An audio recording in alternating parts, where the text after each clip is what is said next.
Hamdan wa syukran lillah. Wassalatu wassalamu ala rasulillah wa ala alihi wa ashabihi wa mawala. Amma ba'da. Baiklah teman-teman semua, pada malam hari ini kita akan melanjutkan materi yang kemarin, materi yang telah sama-sama kita bahas. Bismillahirrahmanirrahim. Faslun ay hada faslun, utawi iki iku fasal suwiji. Wa makna la ilaha illallah, utawi maknane la ilaha illallah iku la ma'buda ora ono zat kang den sembah bihakin kelawan hak fil wujudi ing dalam wujude illallahu an Allah. Faslun ay hada faslun, utawi iki iku fasal suwiji. Alamatul bulughi, utawi piro-piro tetengere balik iku salasun ono telu. Tamamu khamsa asyrata sanatan, rupane sempurnane 15 tahun. Rupane tamamu khamsa asyrata, sempurnane 15 apane sanatan taune. Fidzakari ing dalam wong lanang, wal unsa lan wong wadon. Wal ihtilamu lan metumani fidzakari ing dalam wong lanang, wal unsa lan wong wadon. Litis isinina kaduwe sangang pirang-pirang tahun. Wal haidu lan haid fil unsa ing dalam wong wadon, litis isinina kaduwe umur sanga pirang-pirang tahun. Pembahasan yang pertama adalah fasal mengenai makna la ilaha illallah. Kita tahu bahwa la ilaha illallah itu adalah miftahul jannah. Pembahasan kita adalah kalimatul tauhid, kalimatul ikhlas. La ilaha illallah yang disebut sebagai miftahul jannah.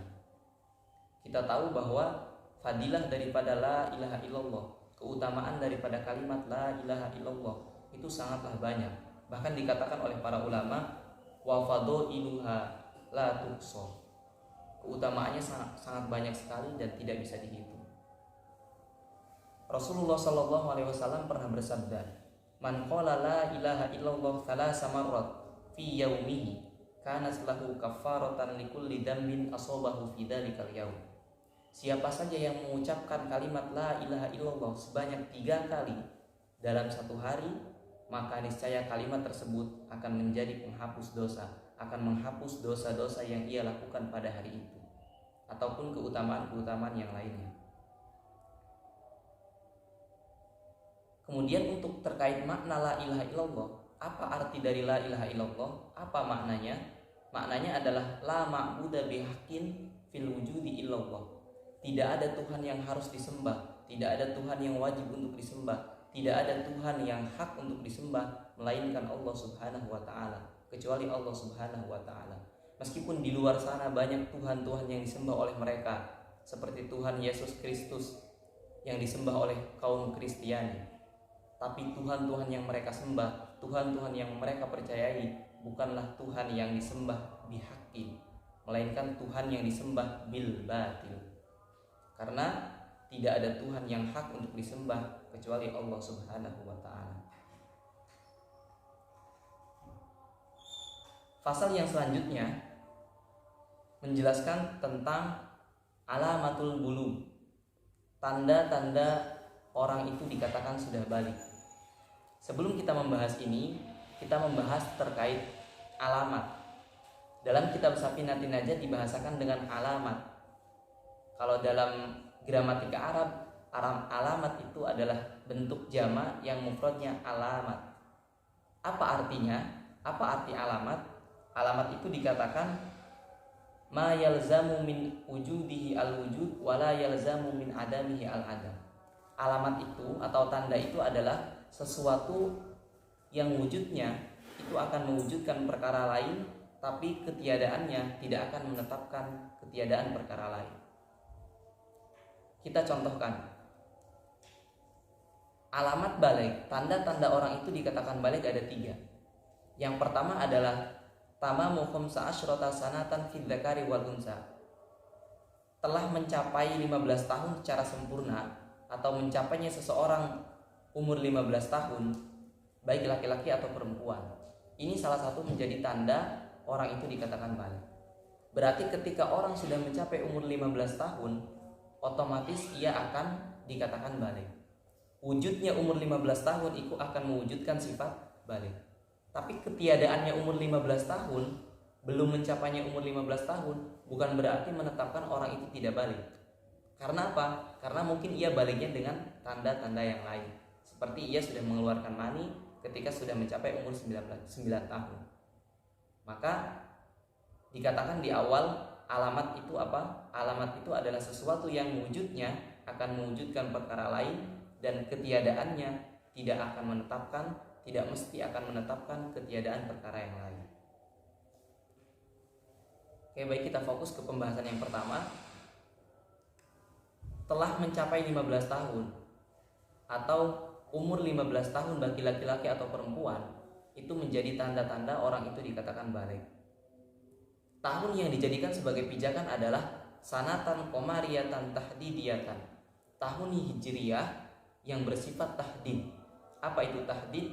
Tahdid itu adalah sifat sesuatu yang pasti ataupun tidak boleh kurang walaupun sedikit.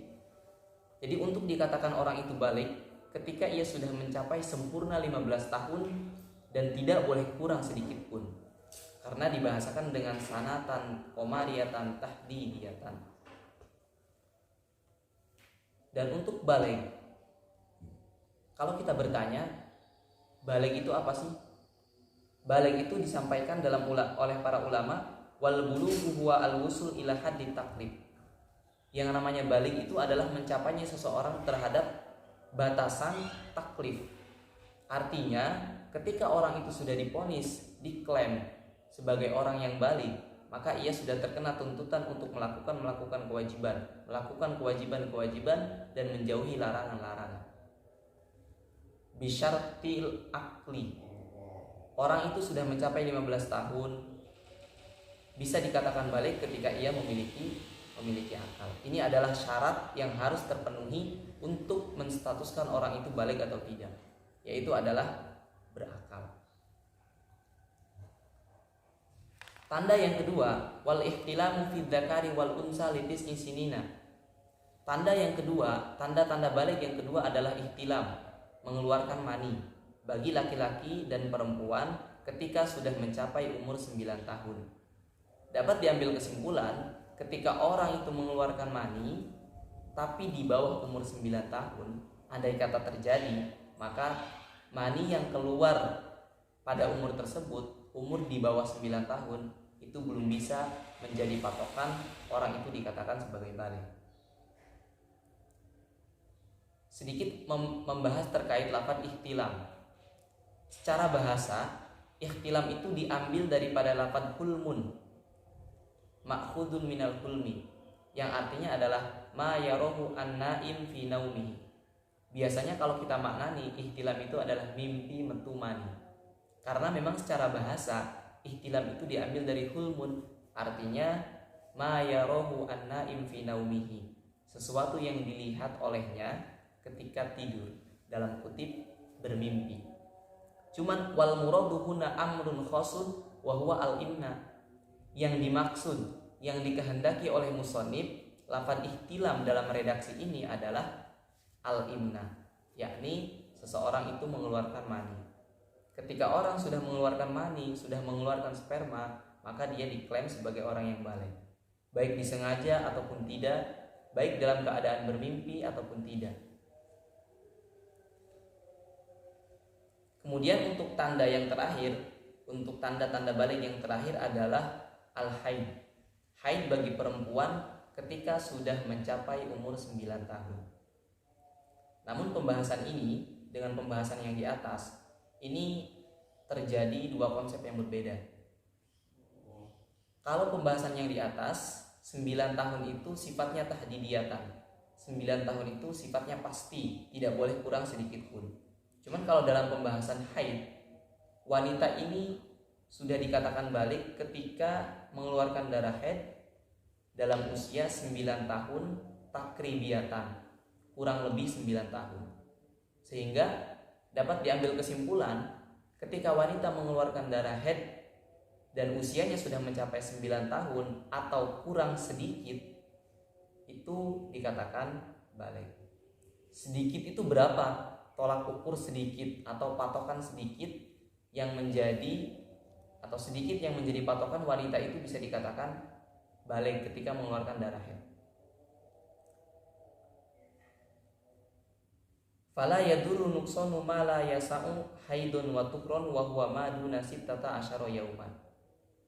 Sedikit itu adalah waktu yang tidak cukup untuk memuat masa haid dan masa suci. Kita tahu bahwa maksimal wanita itu mengeluarkan darah haid selama 15 hari. Dan minimal haid itu adalah 1 hari. Kemudian untuk waktu yang paling minimal atau waktu yang paling sedikit itu dikatakan maduna sittata asyara yauman, kurang dari 16 hari. Contoh, ketika ada seorang wanita mengeluarkan darah pada umur 9 tahun kurang 15 hari. 9 tahun kurang 15 hari. Maka darah yang dikeluarkan pada usia tersebut itu bisa menjadi patokan bahwa orang itu sudah dikatakan balik. Karena apa?